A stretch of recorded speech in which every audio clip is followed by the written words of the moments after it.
Ayan, we're live. Wait lang po, share ko lang muna para mapanood po ng mga family and friends ko. Ayan.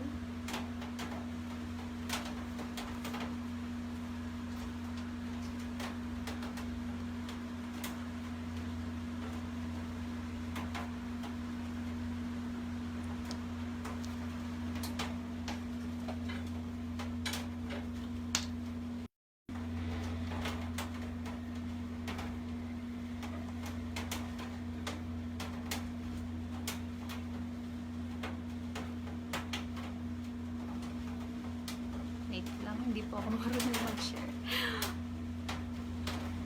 Sharing.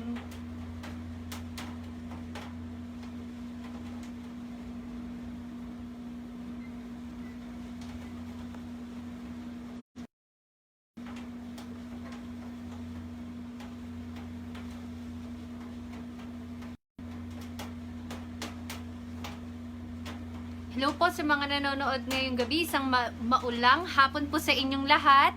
Please share this video para po marami pa pong mas makapanood ng video natin, ng live po natin today with the Entertainment News Portal. Wait lang guys ha.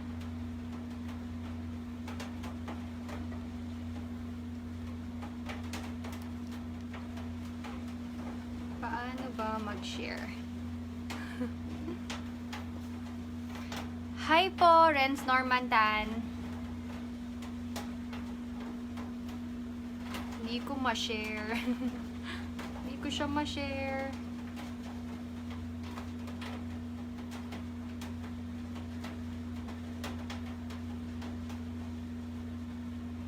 Ayan. Share to my newsfeed. Hello po, once again, maulang hapon po sa inyong lahat. Hintayin po natin maging 10 yung viewers po natin.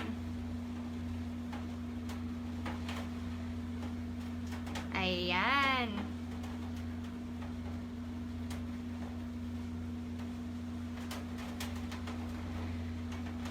Okay. Good afternoon po. I am Angeline Santos, by the way. I am your eco-angel from Quezon City. Ayan. First and foremost, I would like to introduce myself. I am a civil engineer po and a gender and development advocate. My advocacy po is to promote sustainable engineering along with gender mainstreaming. So, I chose that advocacy because it is mainly focused to my course and since I am also an advocate for gender and development. Because for me, ending all forms and discrimination and lack of sensitivity is crucial in accelerating sustainable development, which I think may help save the environment. Shout out daw po kay Jan and Cabo. Hello, Sir Mike. Maraming salamat po sa nanonood ngayong hapon. So, before po ako magsalita or mag-answer ng mga magiging questions nyo today, I would like to then tell you more about myself and my reason why I joined Miss Philippines Earth. So, I joined Miss Philippines Earth because growing up, I have been looking for my purpose as a person, but then I realized that instead of looking for your own purpose, make your own purpose instead. So, ano nga ba yung purpose ko for joining? Which, I believe that Miss Philippines Earth is a pageant not just for showcasing beauty, but it is also about living with purpose, not just for the environment, but also for the whole humanity. So I wanted to become a part of an organization that I think will be a contributor for women's social movement or social acceleration. And I wanted to contribute in their legacy as well. So yun. So aside from that, next po, I would like to also give 5 fun facts about myself. Ano nga ba yung mga bagay na hindi nyo pa alam sa akin? Number 1 is that, I don't know if you don't know pa, I really love singing.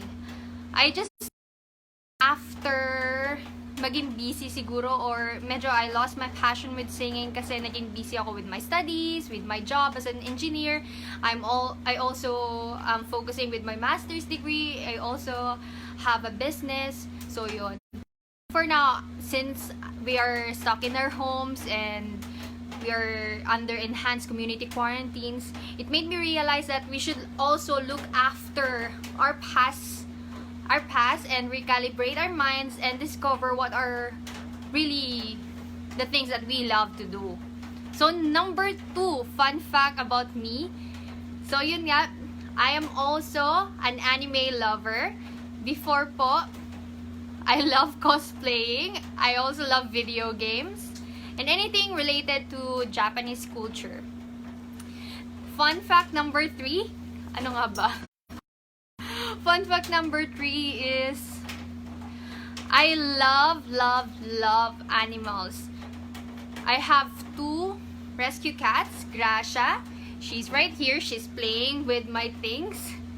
Gracia and Gray. Napulot ko po si Gracia sa uy, kinakain niya yung buhok ko. Sa DPWH because I am currently working po at the Department of Public Works and Highways. Doon ko po siya nahanap when she was so little pa. She's a runt of the litter. Ayan, say hi Gracia everyone. Hi po. So pang ilan na fun fact na ba tayo? Nakatatlo na tayo. Number 4, I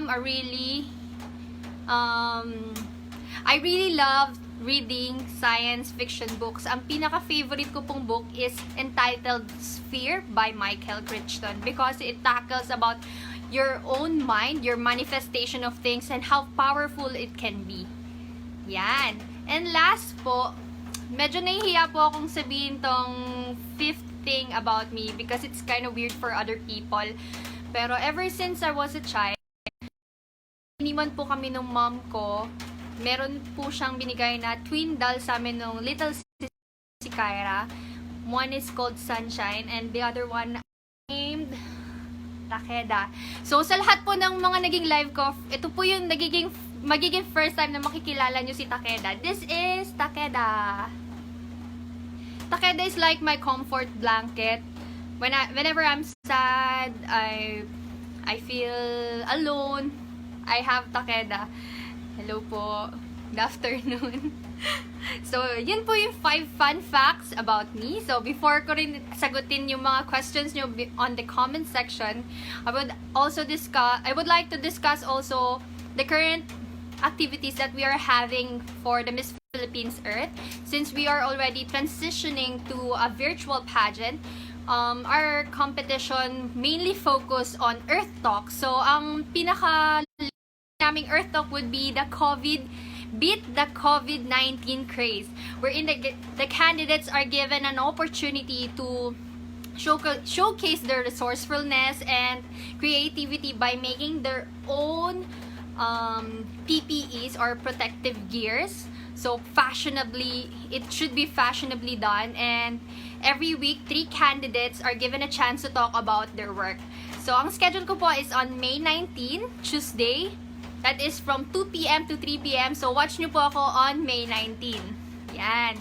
As per the coronation po of Miss Philippines Earth, we still doesn't have a date for the coronation night. So, standby lang po kayo and follow me on my page to know more about it. And also, you may follow the Miss Philippines Earth page.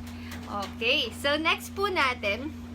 So, since we are all stuck in our homes, we still have to be mindful about our environment, about what is happening. So I would like to suggest what are the things we can do while staying at home, which is environmentally inclined. Yan. So, bago po yan, gusto ko lang po sana ipahatid sa inyo na sana safe po kayong lahat despite what is happening. Meron po rin po tayong bagyo, which is bagyong Ambo. Signal number 2 po ngayon sa Metro Manila and Cavite areas. Ayan. So, what are the things that we can do that is environmentally inclined while we are staying at home? Number 1, so yun po. Ay, kinakalabit po ako ng pusa ko. Ayan, kinakalabit niya ako. So, number 1 is since kinalabit niya ako, we all have to take care of our pets at home. Medyo mainit po yung panahon, pero ngayon maswerte tayo kasi naging maulan po yung panahon natin. But for some areas, they're really unfortunate kasi sinasalanta po sila ngayon ng bagyong Ambo. Pero yun nga, since we are already experiencing a very hot weather, we should take care of our pets and give them enough source of water. Number 2 is, let us now start with urban gardening. Let us start planting kahit maliliit na plants lang po inside our home. It will not just help give us enough food. It is also going to be a way for us to freshen our air within our house or homes and also our community. Number 2, since a lot of us is staying at home nga naman, we should not forget to conserve our water and our energy. So, dahil lahat po tayo nasa bahay, nakakalimutan na natin kung paano mag-preserve ng ating kuryente. So, if pwede naman kayong magsama-sama sa isang kwarto kasama ang iyong pamilya, why not do it para mas marami po tayong energy na ma-conserve. And then, number 3 is that since most of us are using face mask, let us use ones that are reusable na, kasi one of the main trashes that we are getting as of today is the that we're using, and it is already going to become a problem in the near future kasi marami na po tayong nagaming face mask. Ano pa ba? So, aside from that, from those things that I talked about, one of the best things we can do while we're staying at home during this pandemic is that we should educate ourselves about the environment. So, how can we do that? You can do that by searching online, or you can try TESDA's online courses to give you more or educate you more about the environment. After you take the TESDA online course, you can also get a certification afterwards. Ayan. So, medyo naging madaldal tayo, and I can now read that you have lots of questions. Okay? Start po tayo. So, if you have any more questions, write down below on the comment section. Sasagutin ko po yan lahat hanggang sa matapos po ang 1 hour natin. Okay. From Edison, nasabi ko na po yung advocacy ko. Pero ulitin ko, what is my advocacy is to promote sustainable engineering along with gender mainstreaming. From Renz Norman Tan Al Fafara, what is my secret talent? My secret talent po siguro is to train my pets. Kaya nilang mag-sit, mag-stay. Yung cat ko po, marunong na siya mag-shake hands. Ngayon, naglalaro siya. Yan. Ano pa ba? Hi, Tito Rog! Stay safe po at your home. Okay. Next question. What is something you can do to empower others? What I'm doing right now, I think, can really empower other people, because what people need right now is people who can stand not just for themselves but also for the people around them, and that is the best thing that we can do to empower other people. We should stand for one another. What do you think is the biggest misconception about beauty queens? The biggest misconception about beauty queens is that we're all about beauty and that we're all fake people, that we're only talking about our advocacies because we are in a pageant. But in reality, we are here because of that advocacy, and we're not faking it. We're really doing it not just for ourselves but also to influence other people. From Edison, how do you deal with bashers or negativity? So guys, here's my secret about dealing with bashers. So, unang-una, you don't deal them by fighting against them. You just rethink of as to why these people are saying rude things to you or giving out negative thoughts about you, should always look, sabi nga ni Catriona Gray, silver lining on everything. You always have to look on different directions of what is happening. Why is that person attacking you? And then after you have rethought of the things that, or the main reasons why these people are attacking you negatively, then therefore you will have a better understanding on how to deal with your feelings. Kasi you understand that they're coming from something that you shouldn't be stepping on. And think positively. If you feel like sinking in deep with depression, with sadness, with loneliness, with anxiety, the thing that you can do right now is to do a social media detoxification.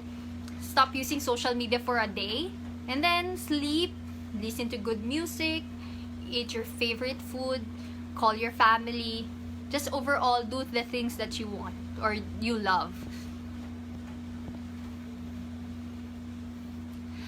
From Pauline, I like this question. What changes do you want to see in the world every time you wake up? You know, the thing that I really wanted to see in the world every time I wake up is that people start respecting one another. Ever since a lot of things is happening around of us, many of us are staying at our homes. Many of us are already forgetting the word respect. Respect for others' opinions. The thing about agreeing to disagree.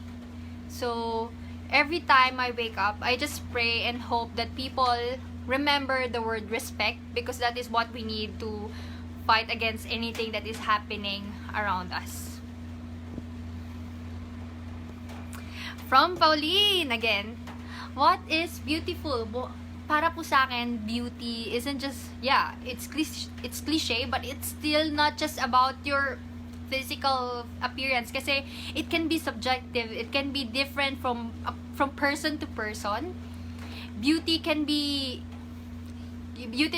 different from other person. It can be constructed by the society differently, but it is still you who would be able to define what beauty is. And I guess beauty would just be about your kindness, your intelligence, your ability to give to other people. That is beauty. Syempre, the most beautiful thing that you can have in life are the things God has given to us. Next, from Edison. Given the chance to speak in front of world leaders, what environmental problem will you address and why? So, since I already have the broom or the BRUM, I would like to discuss or speak about the air quality in the whole world. So how do we address that? So I have discussed this broom from our previous Earth Talk. What is broom? Broom is biodegradable waste management, renewable energy source, urban gardening, and plantation. So what is broom? So I discussed it before. Broom, why biodegradable waste management? Because with biodegradable waste management, we can use those waste coming from manure, from spoiled food, or anything that is decaying or biodegradable, and you can turn that to a renewable energy source. So we are emitting or limiting the use of fossil fuels and coals, which is really one of the major contributors of air pollution. And next, we have urban gardening. So now that we have a renewable energy source, we can promote urban gardening or community gardening. With community gardening or urban gardening, we're giving people the access for fresh produce or healthy foods. We are also giving people the opportunity to reconnect to Mother Nature, to give fresh air to the community, and nalalessen there will be a lessened carbon footprints because people wouldn't have to go to and from the marketplace just to get their fresh produce. And lastly, we have mass transportation. With renewable energy, we should also collate and a reliable mass transportation using a renewable energy source. With mass transportation, we're also giving people a chance to a better commuting experience. And imagine the traffic and congestion within our cities will be reduced because people will be using 30 people will be using one transportation is a big difference from 30 people using their individual cars. So that is BRUM or BRUM, biodegradable waste management, renewable energy source, urban gardening, and mass transportation. And that, I think, is what I'm going to speak about in front of world leaders for a good air quality. Alright, medyo hiningal ako. Hinga-hinga lang. Na-excite po ako kasi dami yung mga katanungan. From Moises, what are the lessons have you learned in the pandemic? The main thing I learned about this pandemic is life is short and that have life to the fullest, because if before you can really go out and do the things freely the way you wanted it, go to parties, celebrations, go to beaches whenever you want or when you have the luxury to do it. So the lesson that we can get from the pandemic is that life is short. Do the things that you want while you can. Say I love you to the people you love. Ayun po. Next, from Edison, global warming. What we are experiencing today is global warming. It is from the greenhouse gases and the carbon footprints that we human beings have caused to that, and it has damaged not just one community but it damaged all our planet already. Sorry, naglalaro yung pusa ako.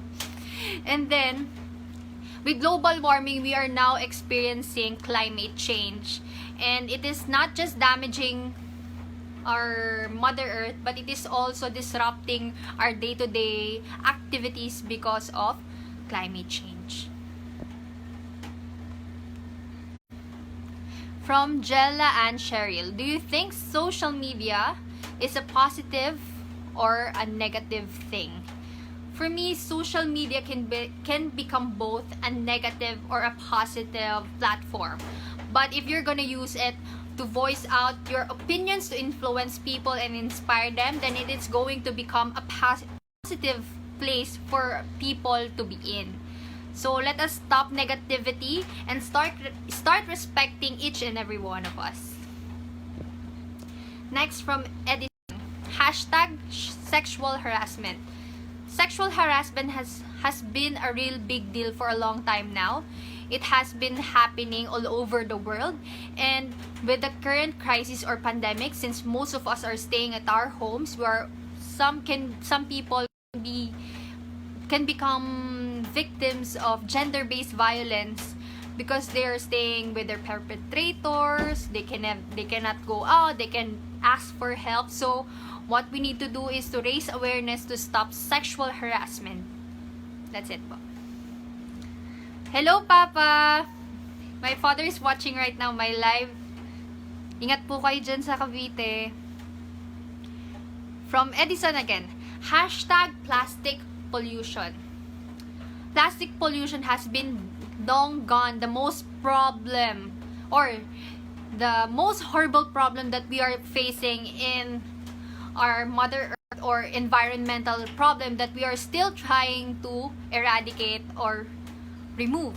But since people are now more aware about the environmental impacts of too much plastic waste, we are luckily getting more responses from our government or from the local government units, and they are now imposing no plastic policies, which is good for the environment. So I hope that we can move forward and still continue this kind of endeavor. From Ojella and Cheryl again, what is the biggest challenge to young people today? So the biggest challenge to young people today is the transition of community, the transition of our society, being old-fashioned to being technologically advanced. It's getting hard for them to explain or express themselves to their parents because we have a different timeline or different kind upbringing. So I guess that is the biggest challenge for young people today, and I hope that one day we can be more understood by the people who are raising us. Thank you. Thank you for that question. Ang cute talaga. Next from Eliza Marie. What is your stand against discrimination? Yan. That's a good question because that is part of my advocacy, which is gender mainstreaming. Because gender mainstreaming is not just about gender. It is also about ending all forms of discrimination. When we end all forms of discrimination, we're not just equalizing the people around us or our capabilities, because since we are ending discrimination, we are also having the understanding that respect is needed, and with respect existing, we are going to have the opportunity to give other people the ability to voice out their opinions and be the best versions of themselves. Hello Mars, France! Thank you for watching. From Christine Cruz. What is the best piece of advice you have ever received? The best piece of advice that I have ever received is from my father, which is to stay humble all the time. And with staying humble, you're just not putting yourself in a good place, but you're also good at placing yourself in the good of other people, because you're not just touching certain lives, you're also creating a ripple effect of goodness to other people. Hi Kane, thank you for watching. Stay safe. Hi Melvin. From Christine, what is your beauty secret? Eating anything I like. That is my beauty secret, because when you get what you want, like eat the things that you want, but at a certain limitation, I think that you can be happy to some extent.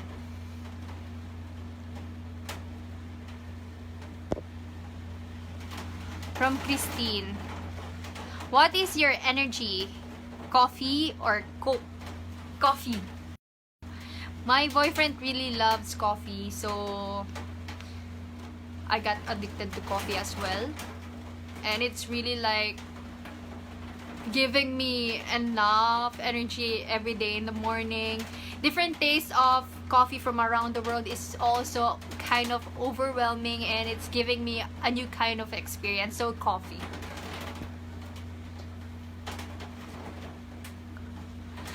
From Eliza Marie, please sing a song that best describes you as a person. So what is the best song? What is the best song that best as a person? I'll get back to that kasi medyo complex yung personality ko eh.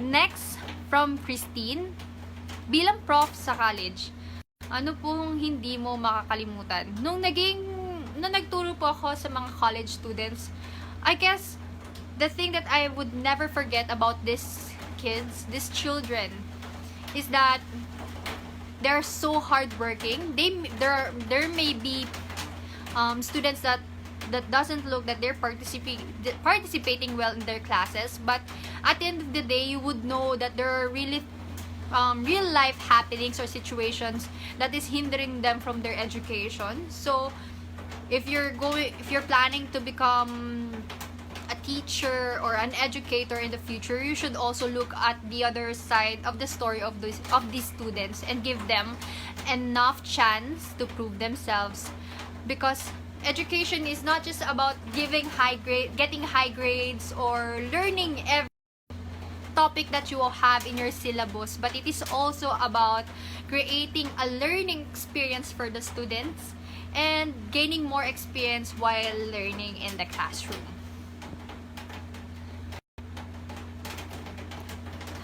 From From Ojela and Cheryl. Wait lang, babalikan ko po yung question ni Eliza Marie. Baka makalimutan ko. First song that really popped in my head is... Nahihiya ako. Wait lang.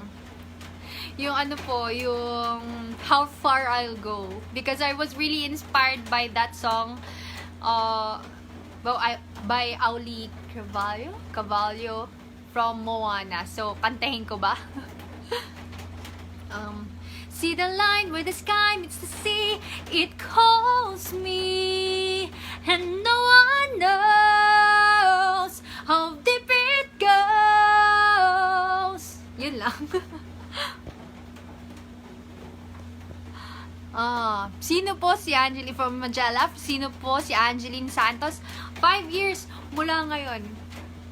So, I would like to tell another story which is maybe for some have already heard.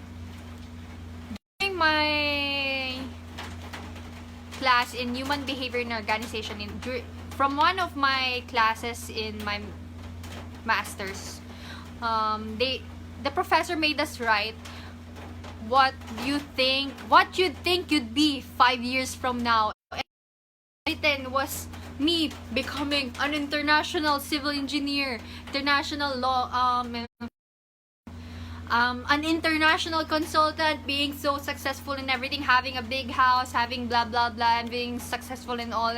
And what I forgot about that is the sense of having my own family and being happy. So I guess 5 years from now, maybe I'll have my own family as well and create my own happiness. From Eliza Marie again. Who is your favorite Miss Earth and why? My favorite Miss Earth is Miss Karen Ebasco.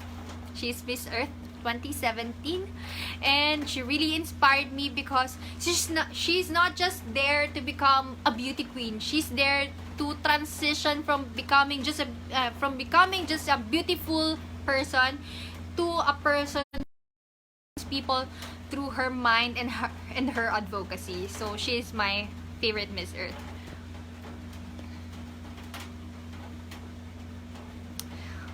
Okay, from Ojela and Cheryl. Since you're asking me again, what is your advocacy and how will you share it to the whole world?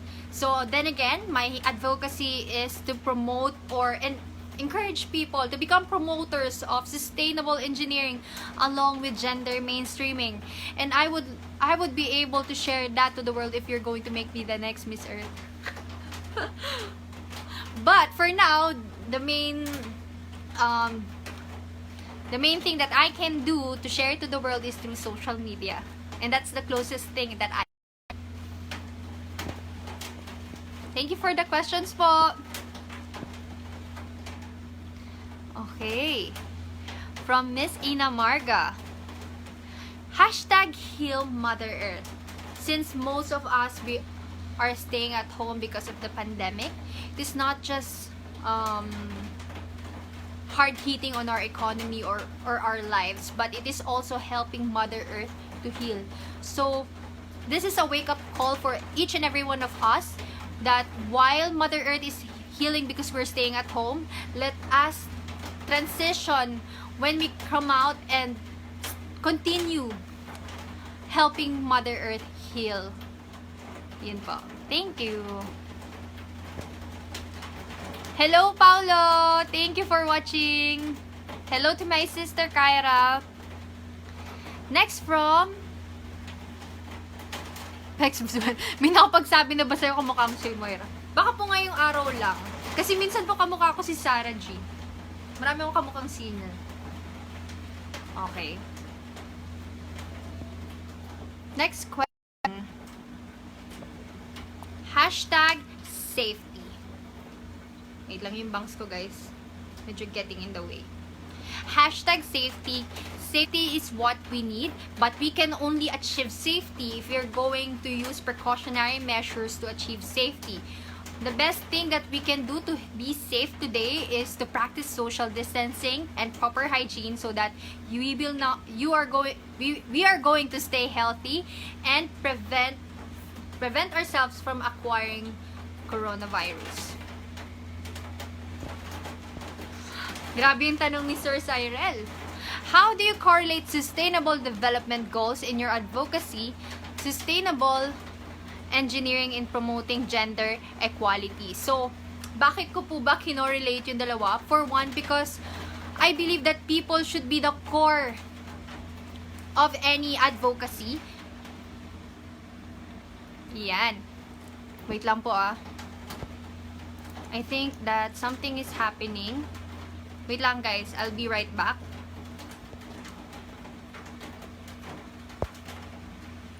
Wait lang po.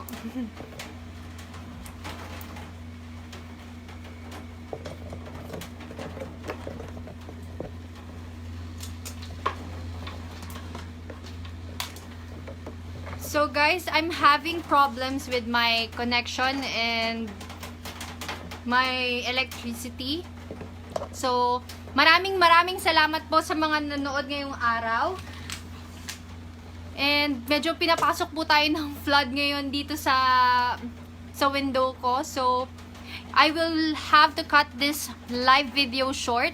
Sorry po kasi promise tumutulo na. Pero I'll be answering next time your questions on my next live. Yun po, maraming salamat po. Like and share Entertainment News Portal for more pageant updates, and like my Facebook page and Instagram account. I'm so sorry, medyo tumutulo na po kasi dito sa side na to.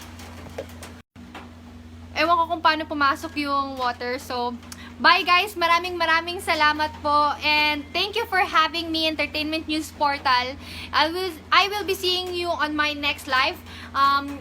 Keep nyo lang po yung mga questions nyo and I'll be answering more of your questions. Thank you po and have a nice day. I'll have to fix this problem po muna. Bye-bye! Thank you po. Maraming salamat po lalo na sa mga frontliners po natin. Thank you and have a nice day.